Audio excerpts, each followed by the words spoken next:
Hi everyone, this is Ren Xiao. I'm an assistant professor at Duke School of Nursing. In this presentation, I want to share with you our study investigating the impact of ECG waveform representation on the classification of cardiac arrhythmias using deep learning. In recent years, there's a growing trend in the adoption of deep learning in ECG research, as shown in the figure on the right.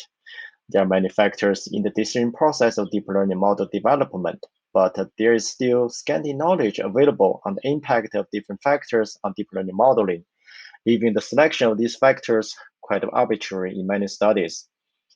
In our pilot study, we aim to investigate two key factors, including waveform representation format and model complexity, and study their impact on the model classification performance of four major arrhythmic groups.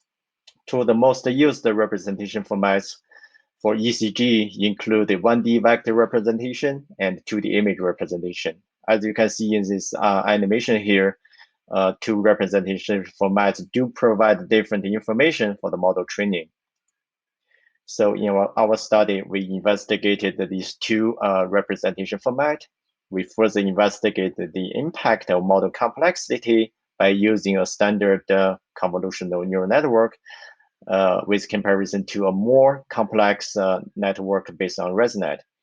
The data used in the study is from a public available ECG database, and we use 10% of the samples as the independent test set and use five-fold cross-validation for the rest of the data to train 5 different models.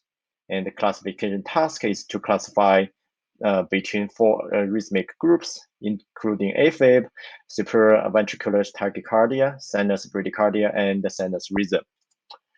Here shows some preliminary results. The first column shows AUC from 1D vector-based models, and the last two columns shows AUC from 2D image models. The vector format, it achieved the best performance with ResNet, while for the 2D image representation format, it achieved the best performance using the simple CNN network. When comparing the two representation formats, it achieved very similar performance with no statistical significance. To sum up, the pilot study investigated two important factors. Our findings show two representation formats arrive at very similar best performance, but with different model complexities.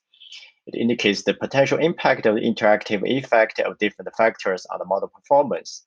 Future efforts will be directed to investigate other factors to delineate a more complete picture to get the selection of factors in deep learning modeling in ECG studies.